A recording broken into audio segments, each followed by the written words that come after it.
je vais mettre tout de suite le doigt là où ça fait mal, parce que, au fond, comment est-ce qu'on va faire disparaître ces silos? C'est-à-dire, comment est-ce qu'on va arriver à étendre ce nouveau modèle d'organisation pour mettre en place le management? Est-ce que, grâce à des opportunités de carrière et puis, j'allais dire, à l'aноblissement du web qui sort de son côté outil support pour devenir véritablement une fonction opérationnelle, est-ce qu'il va y avoir une sorte de grand soir, de révolution? C'est-à-dire que grâce à ces opportunités de carrière, ce sont des managers du web qui vont prendre le pouvoir et tout se fera alors à ce moment-là très bien. Est-ce que, parce que vous parlez donc du Hub Master, vous avez dit directeur communication 2.0 sur le slide, on a directeur e-marketing et la question que j'ai entendue plusieurs fois dans les couloirs aujourd'hui, c'est au fond, il y a la communication, il y a le marketing qui l'emporte. Comment est-ce qu'on gère ça? Est-ce que le DIRCOM 2.0, le master vient au-dessus? Est-ce que c'est un qui prend l'autre? Ou est-ce qu'il faut attendre le grand soir? Moi, si je peux me permettre de répondre, les exemples qu'on a, parce qu'on travaille donc avec beaucoup d'entreprises différentes et on parle avec elles de l'importance du web et comment est-ce qu'ils peuvent faire justement aussi en interne en termes d'organisation pour mieux appréhender ces outils. Moi, les meilleurs exemples que j'ai vus, c'est le moment où le CEO décide que Internet, c'est core dans le métier de l'entreprise et donne les clés à quelqu'un au sein de l'entreprise et ne le met pas dans un silo justement marketing, IT ou quoi que ce soit, mais dit tout ce qui est Internet va être transversal à tout ce qu'on fait. Et c'est vraiment une décision qui vient du haut et je pense que c'est très compliqué que ça vienne du bas. Ça peut exister aussi, hein, mais qu'il y ait une prise de pouvoir, il faut qu'il y ait un moment ou un autre, il y ait une direction qui soit donnée et la direction, elle doit être, c'est une impulsion qui vient d'en haut à mon sens. Et c'est uniquement sur le digital dans ce cas-là ou... Parce que nous, on Non, parle de c'est sur communication à l'ensemble. 360 Non, degrés, mais c'est sur justement. l'ensemble de l'activité de l'entreprise, quoi. Juste pour nous, l'organisation, pour répondre à ce que tu disais, c'est effectivement ça. C'est-à-dire qu'on se dit aujourd'hui, il y a une volonté de faire du digital aussi un métier transversal.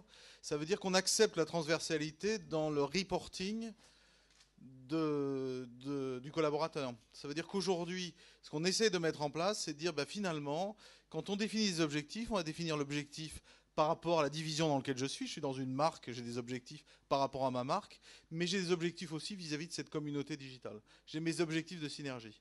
Donc on va faire une chose qu'on n'a jamais fait, c'est-à-dire qu'on va, par exemple, dans des entretiens de fin d'année, mettre à la fois le manager hiérarchique et aussi le manager fonctionnel. Parce que vous ne pouvez pas dire aux gens, d'accord, vous faites partie d'une communauté, on va animer cette communauté, si à la fin, ils ont des objectifs que par rapport à la marque dans laquelle ils sont. Et ce qui est difficile, c'est qu'après, on déplace la problématique de l'entreprise vers l'individu. Parce que c'est à l'individu de trouver la manière dont il va faire ses propres compromis entre des objectifs de sa marque, très important, et les objectifs d'un intérêt général d'un groupe. Puisque tout le problème du digital, c'est de générer des synergies qui permettent à chacun de se concentrer, donc à chaque marque, de se concentrer sur ce qui se fait sa différence.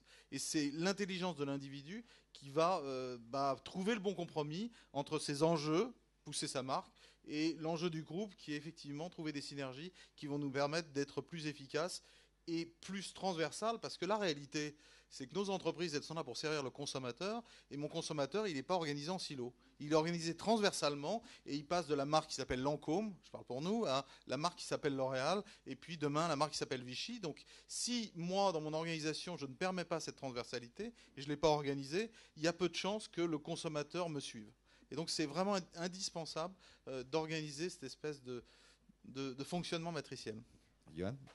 Oui, peut-être un petit retour aussi de ce qui se passe en interne chez eBay. Alors évidemment, il y a quelque temps que nous, on a mis le digital au milieu de notre communication et de nos priorités. Mais peut-être deux choses qui sont importantes. C'est vrai que même chez eBay, il y a plusieurs dizaines de milliers de salariés en interne.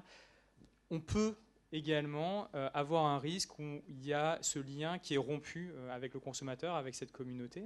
C'est pour ça qu'il y a deux choses que je voudrais partager avec vous. La première initiative, c'est que 2 fois par an, pendant 3 mois, tous les salariés d'eBay sont engagés à acheter et vendre activement sur la plateforme. Pour vous donner un ordre d'idée, là, on vient de terminer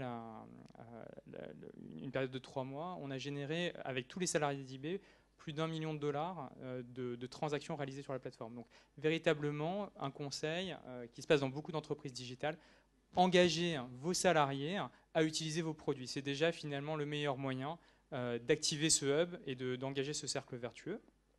En même temps, ce qui a permis, c'est qu'on a également un outil que nous on appelle Spark qui permet d'avoir toutes les idées générées en interne et on peut voter. Donc voilà. Il y a eu environ, il y a à peu près entre 1000 et 2000 idées à chaque fois, sur chaque période de 3 mois, qui sont générées parce que les salariés font des dizaines de milliers de transactions. Et il y a, je crois, au moins 400 idées qui ont été retenues déjà par rapport à ça. Deuxième point, il faut savoir que donc, chez eBay, on est évalué par semestre. Donc, on a 2 périodes de semestre. Dans chacun des objectifs de chaque salarié d'eBay, il y a un pourcentage qui est dédié à la communication et à la compréhension de nos acheteurs. Donc là aussi, alors, évidemment, nous, les acheteurs, c'est la communauté digitale. Donc, c'est un peu, on ne fait pas la distinction. Donc, tous nos clients sont dans l'espace digital. Mais encore une fois, engagez vos salariés, n'ayez pas peur directement de leur demander, de leur mettre des objectifs sur le fait de s'engager avec votre communauté digitale. Et nous, il y a plusieurs, il y a plein de méthodes. Ça peut être les focus groups, ça peut être des appels, ça peut être des rencontres avec des clients. Il y a vraiment plein de moyens de s'engager avec cette communauté, ce qui permet après, justement, cette transversalité, ce qui permet après, derrière, de faire basculer quelqu'un d'eBay à PayPal ou d'un poste marketing à communauté, parce que les fondamentaux, c'est-à-dire la connaissance du client digital dans notre cas, est identique à tous les salariés de l'entreprise et ça permet une mobilité très rapide. Alors ça, c'est le portrait idyllique. Les facteurs de résistance, par exemple, que vous pouvez trouver chez L'Oréal par rapport à cette évolution? Là où c'est le plus difficile, il y a 2 facteurs de résistance qui sont des zones de résistance. Très bizarrement, les ressources humaines. C'est-à-dire quand on fait effectivement... Là où c'est le plus difficile en termes de changement, c'est les ressources humaines, parce que il faut bien comprendre que les ressources humaines, autrefois dans l'entreprise, c'était le facteur de la transversalité. C'est eux qui organisaient les ponts d'un endroit à un autre. Et aujourd'hui, ça change complètement l'organisation d'une carrière, puisque ça laisse de l'initiative et de l'ouverture à l'individu. Et ça veut dire aussi qu'on va passer d'un métier, je dirais, qui peut être un métier de marketing un peu plus traditionnel, à un métier de marketing digital, revenir. Donc ça change complètement l'organisation. Et puis un autre endroit où c'est difficile, c'est la finance. Parce qu'en fait, les mécanismes financiers qui réagissent et qui régissent la vie du web sont complètement différents des mécanismes financiers traditionnels.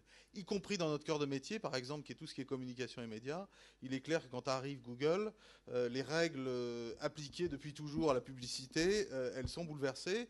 Et à tel point que finalement, si on ne se dit pas on a envie de revenir aux anciennes règles, on se dit c'est peut-être les nouvelles règles qui sont mises en place, qui sont liées notamment à de l'engagement et non pas à de l'impression, qu'on a envie d'appliquer dans le reste du monde traditionnel. Donc effectivement, il y a des mécanismes financiers de fonctionnement de l'entreprise qui deviennent compliqués parce qu'on se dit, par exemple, il faut qu'on arrive aussi à mettre en place des services qu'on considérait comme des coûts, par exemple le service consommateur, considéré comme un coût, comme un moyen moteur dans l'entreprise. Donc d'un seul coup, on considère quelque chose qui avait toujours été un poids qu'on essayait de minimiser comme quelque chose sur lequel on va capitaliser et on va investir. Donc c'est là où il y a les facteurs de résistance les plus forts, sachant que je dirais que dans les équipes marketing, comme on passe d'un marketing qui était très organisé, je n'allais pas dire taylorisé, mais presque, à un marketing qui est très sur l'ouverture, sur la réactivité, sur l'itération et sur la créativité, ça devient beaucoup plus excitant. Et notre CEO disait, franchement, c'est dommage que ce n'ait pas commencé 20 ans plus tôt, parce que c'est quand même un monde beaucoup plus intéressant d'être challengé, non pas par la hiérarchie interne, mais par les consommateurs. Parce que finalement... celui qui devrait faire l'évaluation de fin d'année, c'est de plus en plus le consommateur. C'est là où ça devient très excitant comme métier. Là, on est en pleine ouverture. Quelles sont les questions de la salle par rapport à tout ça?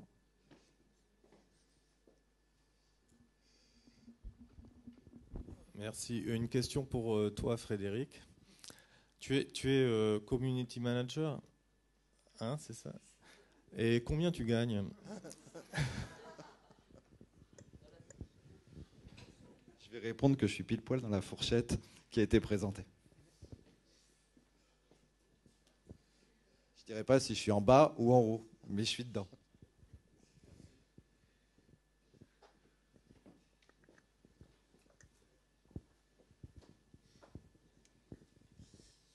Bonjour David Degré, la première position. Forcément une question pour Google. L'esprit du partage fait clairement partie de la philosophie de Google. J'avais une question pour vous. Pourquoi Google partage tout sur nous et partage rien sur lui?